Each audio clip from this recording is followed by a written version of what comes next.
Hi, and welcome to another episode. In this episode, the laser is overheating, so let's try to do something about it. In its current form, the whole of the coolant happens using this bucket. The pump that's installed in there flushes the water up through the tube and back down it goes. So realistically, the only coolant that's happening is happening naturally when the laser's off, and the only reason it doesn't overheat instantaneously is the quantity of the coolant that is available. Therefore, the larger the mass, the longer it takes to heat up. Now, how do you do it properly? This is the most common solution for 40 watts. Now, with the 50 watt and 60 watt models, you usually will see a chiller. Now, chillers usually start at around 150 quid, more or less, depending on the exact model and the supplier. But I don't want to spend that much money on this. Now, that being said, the temperatures it is getting to is 37 degrees Celsius. Unless you know, the most it should be going up to is 35 degrees. Therefore, I need to drop just a few degrees. So how will I do that? This is my take on trying to cool the laser. Now, because obviously I need to move fluid through it, and there's already a pump, there is a chance that this will work. However, I'm not too sure how efficient this will be. Now, the two fan radiators and 3 fan radiators do exist, and they cost anywhere around 20-30 pounds. And if need be, that is a possibility to install them. But first of all, I want to see how much this will improve the situation. My only concern is that how good the initial pump is that comes with the machine, because obviously this adding another loop for the water to go through is pushing the pump even more. Therefore, I'm unaware whether it will survive for long, even if at all it is able to push the liquid through the given radiator that I do have at hand. This, speaking of that, is 12 volt radiator. Therefore, I can either use a power supply around the one that I've got lying around that gives out 12 volts, or I've got a better solution, which is temporarily but works way better, is a lab power supply.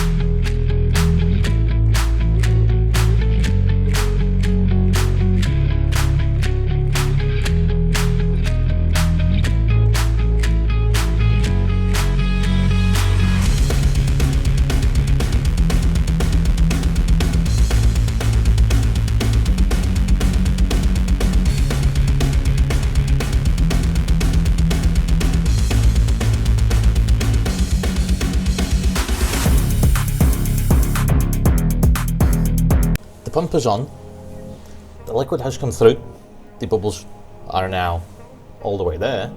This is now ready, although let's do that without connecting it first. Now the question is, what does this set to? Let's have a look. We need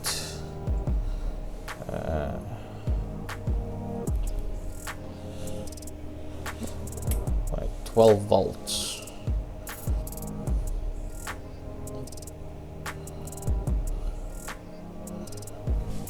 Volts precisely.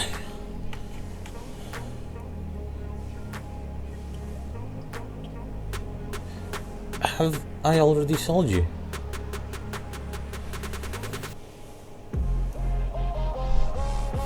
Do not play with electricity. and repeat this as well. Now this is spinning.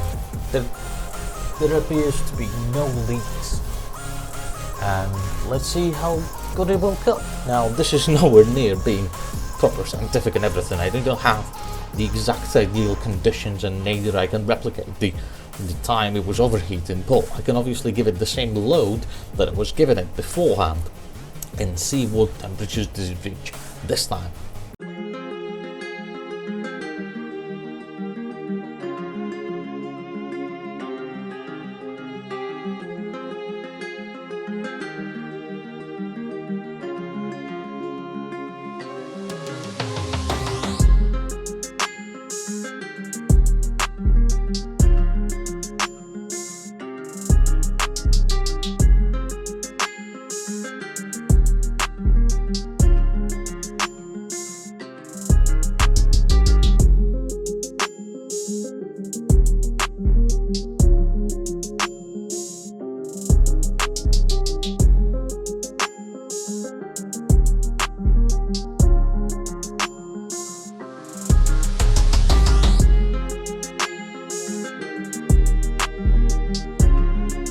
The job's done, and the highest temperatures that I've registered were 33 degrees Celsius.